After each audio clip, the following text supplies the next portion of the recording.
and welcome to Liz at Home. I hope you enjoy the picture of our Table Mountain, our iconic mountain in Cape Town in South Africa. And today I'm going to be answering the questions of the Colouring Memories tag. I was tagged by the lovely Megan from Disney Makes Colouring, and the tag originates from Erica at Colors. And so as I'm colouring in this picture, which is from Selena Fenech's new book called Fantasy Alphabet, I have the PDF book and I printed it on Canson extra blanc or extra white paper, and I was gifted this paper by a wonderful lady called Cherie, who's in one of the colouring groups that I belong to. And I've chosen a colour palette to colour this, which I'm going to load here. The colour palette comes from Sarah Renee Clark's colour palette book, which I bought a digital copy of about 3 years ago. And she did the book before she did her colouring block, which many people have. Unfortunately, I can't afford that colouring block. It's just too expensive for me. But I have the lovely digital book, and so I've often actually used it, and I'm enjoying it. So, before I get going, I'm onto the dragon. I'm also using Guanghai pencils to colour this. This is a large set of, I think it's 150 pencils. Can't remember, to be quite honest. It's one of the budget brands. I did a review on them probably 3 years ago, and I'll link the review up here in the top right hand corner so that if you're interested in that you can see it. And I'll also list the pencils below and the Selena Fenech book, both the Amazon and her Etsy store. So I'm onto the dragon. I'm not very good at colouring dragons, but we're going to get onto it, and I'm going to start answering the questions. I have been doing these with an actual metallic pencil. I don't often use my metallic pencils, and I made a decision both to use my budget brands more as well as to try using my metallics every now and then. So I thought I would try the metallic on the outside of this tummy area and just see how it goes. I do want to get my little paper towel because I live using hand cream. I don't know if anybody else suffers from very dry hands, but I'm always using hand cream. So without further ado, question number 1. Did you have a favorite coloring book or books as a child? Well, actually, no. I didn't color a lot as a child, and I grew up in the 1950s and the 1960s, and so my parents were of the kind of mindset that if you had one coloring book, you had a coloring book, and that was that, and you better get on with it. So I wasn't given a lot of choices or anything like that. So that was that. And then the question 2 is, what was your go-to art supply as a child? Well, again, we didn't have a lot of choices, but my go-to art supply at that stage was Crayola wax crayons. And my absolute best, favorite, most dreamed of Christmas present was the 64 set. And they just brought out this about 3 years ago as a retro reminder thing, and so I absolutely had to buy it. We don't get much Crayola in our country anymore. In those days, we used to have all the Crayola products, but I just loved this. This was the ideal, most incredible thing that you could ever wish to have. And actually, they still smell the same. So that was my art supply of choice. Question number 3 is, did you colour or draw more as a child? I think I coloured more. I didn't colour a lot. I wasn't absolutely mad about colouring, and I've always felt like I can't draw. So I used to try and draw. I loved drawing girls' faces as a teenager. I used to try and doodle girls' faces up. No, I didn't draw much at all. I'm not great at drawing. I can kind of copy a bit better now since I've been trying to learn to paint. It's brought my eye in, and the coloring has helped me with that. But I was not actually an artistic kind of a child. My mum worked and we didn't really do crafts and things. I was an outdoorsy child and I liked playing with dolls. That was my thing. And otherwise paper dolls were like a huge thing for me as a kid. And otherwise I was sort of outside with friends and climbing trees and doing things like that. So that or paper dolls, not really coloring. Then the next question is, do you have a favorite coloring memory, either as a child or an adult? Well, yes, I do. Way back in probably 16 or 17, just in the early days of when the coloring craze was starting again, there was a South African Facebook group. Couldn't say that, I got all tongue-tied. Run by a lovely lady called Nicola Williams. And I can't remember actually what the name of the group was, but she arranged for a whole lot of us that were in the group to meet up together, and she invited a South African artist called Monique Day Wild, and Monique had just brought out, or maybe she hadn't even yet, I think she had just brought out her first coloring book, and so she invited Monique along to run this workshop with us and give us some tips and hints and things.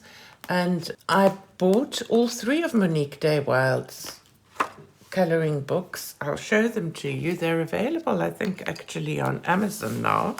It's Garden Daydreams, Winged Daydreams, and Country Daydreams. And she also has a coloring book of how-tos. It's about an A5 sized book, so 6x9 kind of size. I'll show you the size of the book. I'll show you the size of the book compared to the Hannah Lynn Enchanted Faces, so you can see the kind of size of it. So I really enjoyed that, and what was also very special for me I'll show you a bit of the books. What was really very special for me with that workshop was that I went and with a lady I'd known for a while because our children were at school together, and we became good friends. Bernie Miller, who lived close to me, she passed away 2 years ago now, I think, but we became very good coloring friends. So that is a really special and precious memory for me. I really miss Bernie. So that's a favorite coloring memory. Excuse my speaking, my attention is taken. I've got people painting outside in the house and they moved the ladder. So I'm sorry if you can hear a bit of noise. Then the next question is, what was your first adult coloring book? It was Relax with Art, Volume 1, issue number 1. And I've actually completed the entire book. It's one of the books that I've done the whole book of, because I felt, seeing as that it was my first book ever, I really should finish the whole book. So it was completed a couple of years ago. I think this is the worst page I've ever colored. So yes, that was and this was the first picture I ever colored. I remember being totally floored and not actually knowing what to do. I remember looking at all these patterns and carefully coloring each one a different color, and like wondering, how am I supposed to do this? It was actually quite confusing for me. So that was my first adult coloring book. And then the next question is, what was your first adult coloring supply? Well, when I got the coloring book, and that's the next question that I'll answer, I decided I better color in it, and I went out to the shop and I bought some color pencils. I didn't know anything about coloring, and I just bought a 12-pack of Statler Norris Club. I'll put a picture of them up here. I think they're the worst color pencils that I've ever colored with. I mean, they were so bad, so hard, and it was really difficult to get any color out of them at all. So it wasn't the greatest introduction to coloring, I must say, but that was my first coloring supply. Next question, how did you get into adult coloring? Well, I was teaching singing. You all know that I teach singing, and I had an adult pupil, and she brought me a gift one day, and that was that Relax with Art book. And so I decided that because it was a gift, I better jolly well color it. She said to me, I don't know if you've seen this adult coloring craze, but she'd always liked coloring. She'd been coloring her whole life.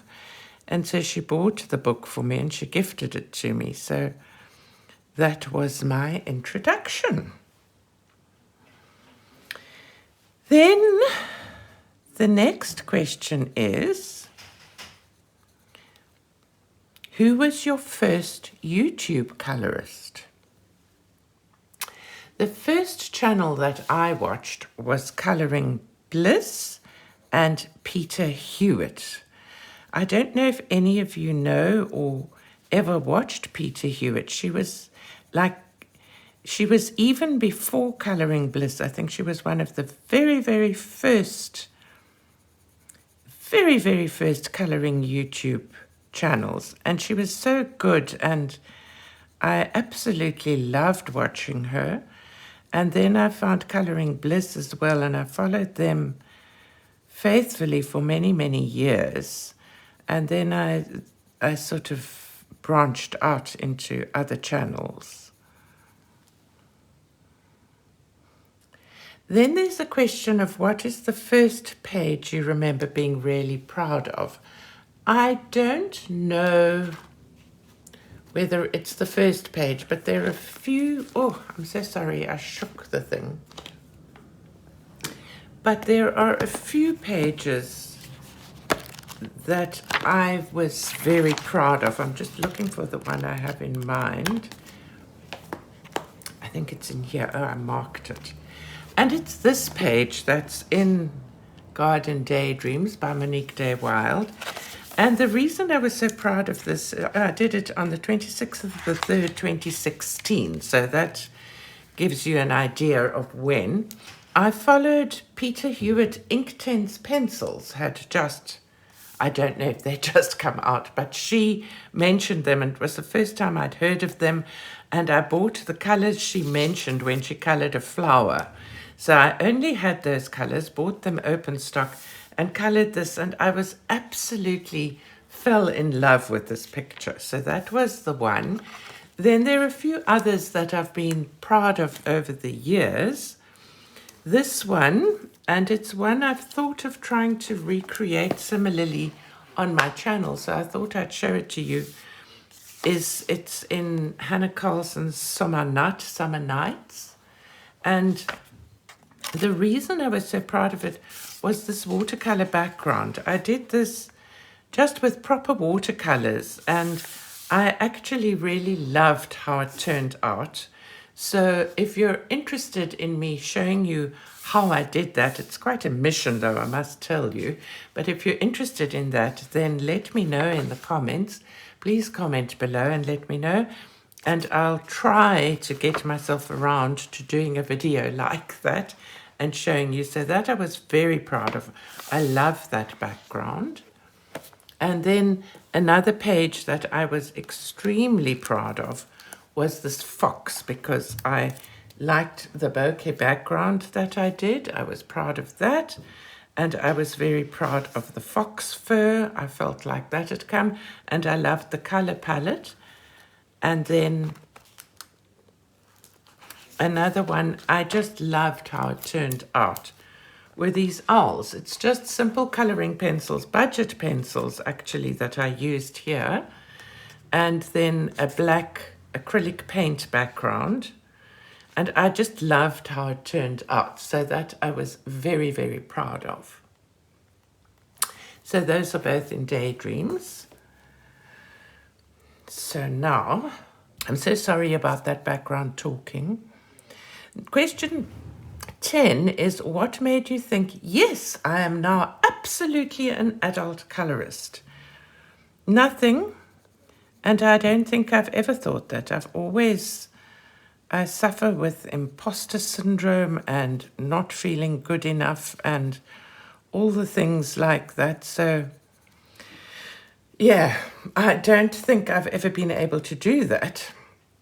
And then the bonus question is, who in the coloring community do you remember reaching out to you and making you feel included? Well, I must say that when I started my channel, I reached out to one or two, I'm not going to mention names, but one or two people in the coloring community, and I was shot down and told, no, we can't possibly, we're not interested in collabing with you or talking with you or anything like that, because you're just trying to take our viewers away. So I then kept myself to myself and felt unworthy and unincluded and not good enough as usual. And then all of a sudden, Sandy from Color Creatively reached out and asked me, she said she'd seen my channel and she asked me if I'd like to do a collab with her. And I cannot explain to you how incredibly thrilled I felt, and so like I was on the verge of giving up the channel, which I'm sort of at the moment as well. I'm fighting myself right now. And her kindness and her reaching out to me, it like gave me a whole new zest in life. I can't explain to you quite what it meant to me. So Sandy from Color Creatively is the main and the first one. And then Sarah, who I miss so much, that had a lovely channel called Chronic Coloring Down Under. Such a friendly, kind, lovely woman. She made me feel very included. She was just lovely.